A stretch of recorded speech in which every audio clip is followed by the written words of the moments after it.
It is so lovely to be with you today. You make me feel as though I have a home. The conference last year did the same thing for me. I felt I was with my people who understood me.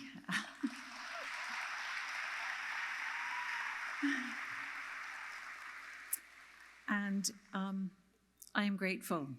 I am grateful. I cannot tell you how testimony strengthening this event is for me, for all the people who come and present, but particularly for you who come to feel of your love and your testimony and your warmth. I'd like to talk a little bit about my testimony and how I came to it. Let's see. Is that slide somewhere? There should be a slide of Jesus. Is everybody seeing it but me? It's up there? No? Oh, maybe I'm supposed to press it. Is it now there? Well, I think I was supposed to press the green button. I was told that several times. Anyway, so my experience, my testimony, as all of our journeys has taken quite a beating over the years, and I'm very grateful to be here in my faith journey with you. The beginning of my faith journey started many years ago when Terryl and I were in Cedar Breaks, and it was the most extraordinary place. We found ourselves in a place that felt and looked like Switzerland. The grass was so green, there was this pure, beautiful pond. But opposite us were these red mountains, and it was so incongruous. I simply could not put the two pictures together in my mind. But I felt there was something holy about the place. So it was the olden days, so we had fat scriptures, and I brought them out of the car, and for some reason they opened at Moses 7, and I started reading. I did not feel anything at that time. I just noticed that something peculiar was happening to the air in front of me. It was as though icicles or crystals were forming. So I was wondering if this was a scientific sort of thing, whether it was the altitude or the humidity or something, but it left my mind. And then I watched a couple of movies. I do not recommend you to watch either of these. My husband, my lovely Terryl, is a monogamous crusher. His only crush has been Michelle Pfeiffer all his life.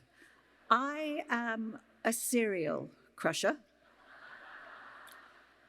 Every good-looking man who steps out on the screen, I am smitten. There is my weakness. So there were two films I watched. Oh, no, I've gone too far. Oh, that's right, because my computer isn't going to turn on the slides. I actually have to see them over here. This was my Bruce Willis stage crush. And this film happened to be titled Tears of the Sun. Don't watch it. It's about African genocide, and it is horrifying. I turned the film off, and I started yelling at God. I'm very unfiltered, as many of you probably know, and especially with God. And I just asked him. I said, how can you stand this on a personal, familial, global, societal basis? And I do not want to be a God. If this is heaven, I do not want to go there. And so that settled in for a little bit. And then there is this one. And if it's a video, if you could play it for me now, please.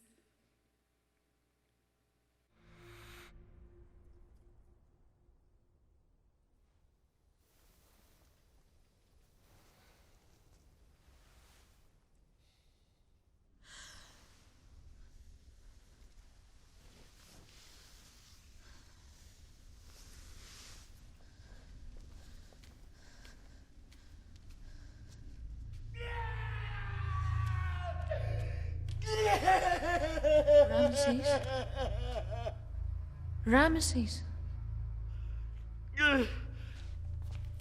Ramesses? Ramesses?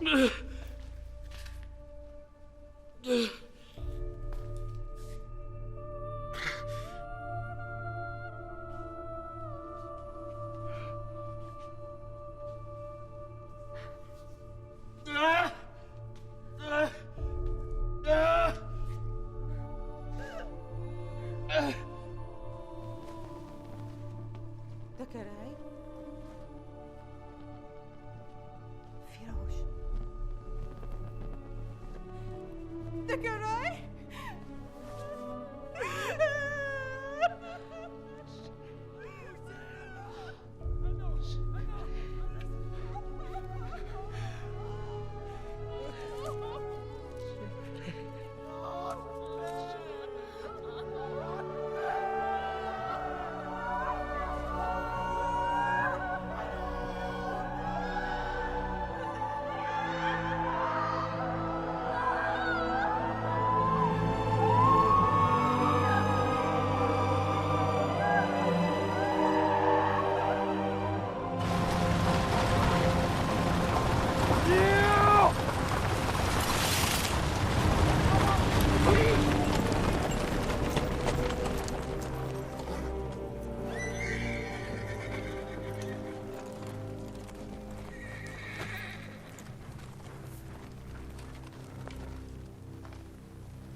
Their children died last night, as did mine.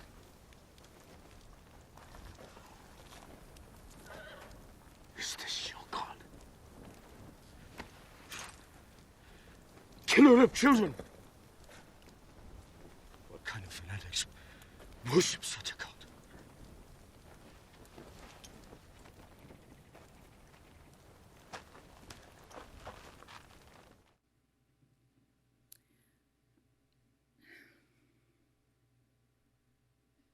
I stood up and I yelled, "This is not my God.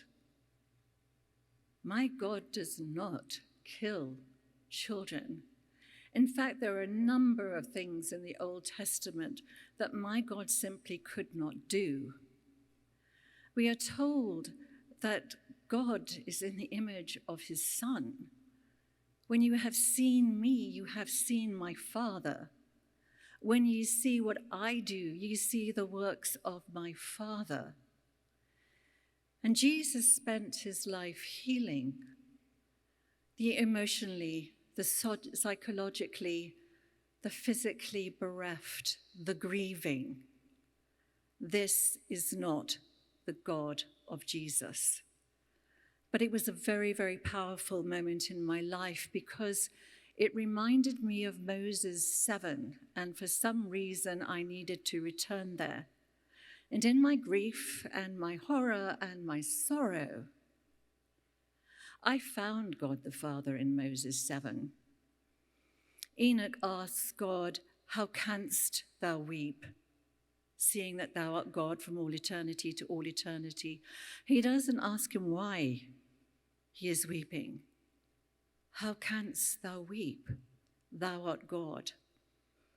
And God answers, "Wherefore should the heavens not weep, seeing these my children shall suffer?"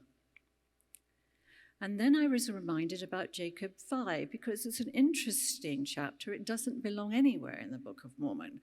It doesn't relate to anything. It's got nothing to do with the history, and it's extremely long. But in that chapter, it is repeated 8 times that God the Father, the Lord of the vineyard, grieves. "I grieve lest I should lose this tree. I grieve lest I may not triumph. I grieve lest I lose this tree. He is there in all his vulnerability, and it is through his vulnerability that he draws the human soul to him. He grieves and he weeps.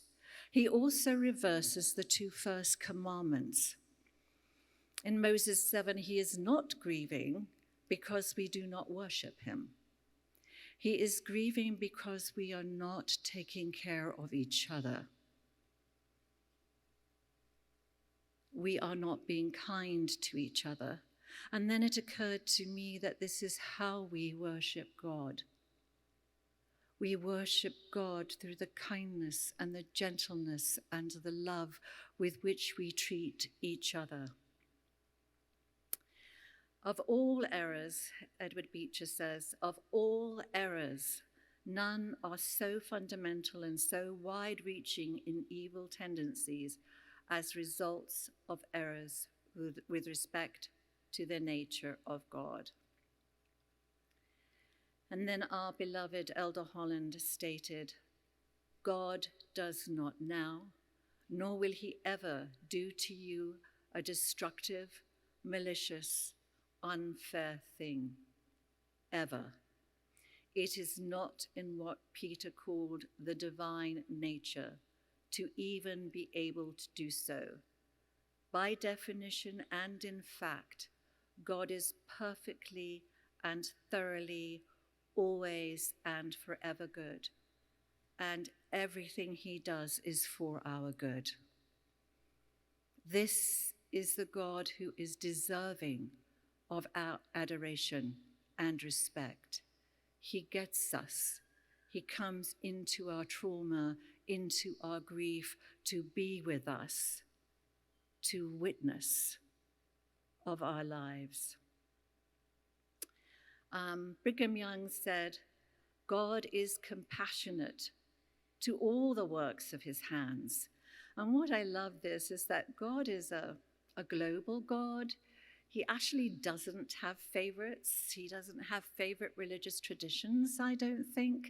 He doesn't have favorite people because, as Elder Burton once said, hang on, let me see if I can find this. We are a part of a total community, for God hath made of one blood all nations to dwell on the face of the earth. We are all children of God. Have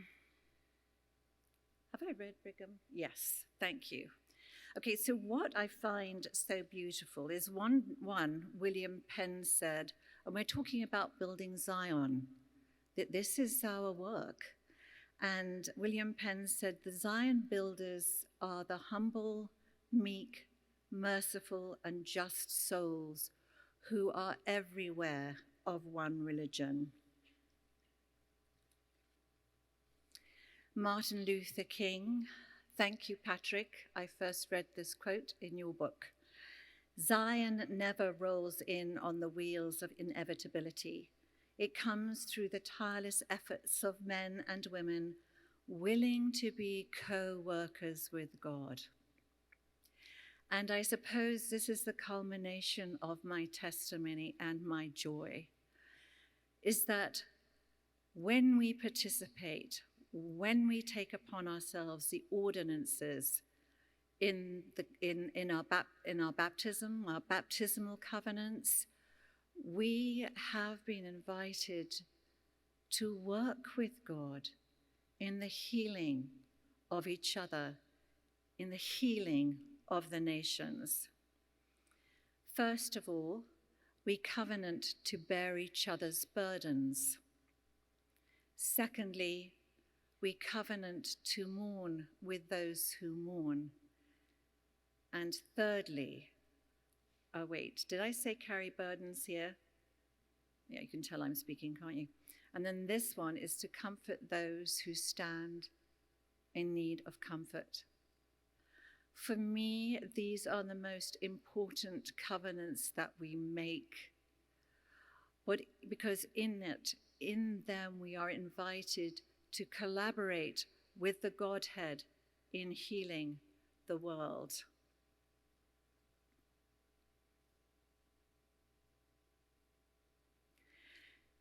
In those covenants, each member of the Godhead is represented. And I like to think that each member of the Godhead is there when we take upon ourselves these sacred covenants. The God who walks with us all through his life into Gethsemane and onto Golgotha is God the Christ.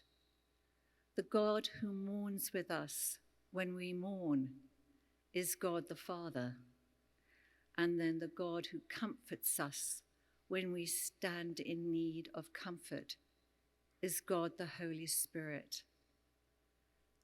This gospel I can embrace with my full heart. Saved has never really got me, because I always imagine saving as jumping in and rescuing somebody who can do absolutely nothing for themselves.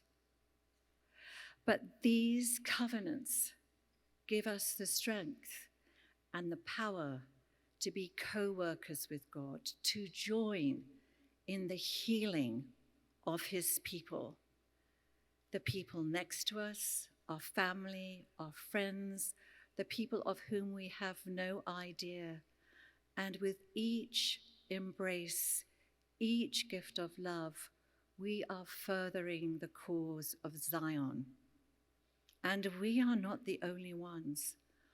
All around the world, there are people who are mourning with those who mourn, who comfort those who stand in need of comfort, and carry the burdens of others, because we are all children of God. And so I see this flourishing around the world, and the world will build Zion. And when Christ comes with Zion at the end of the time, he will come to earth. And then we shall fall on our knees, not of adoration necessarily, but of recognition. And all religions of the earth shall say, I knew you, but I knew you as Allah, or I knew you as Buddha, or I knew you as Muhammad, but you are also the Christ. This gospel is beautiful. It tastes good. It edifies. It uplifts. And for me, it gives my life purpose and meaning. Thank you.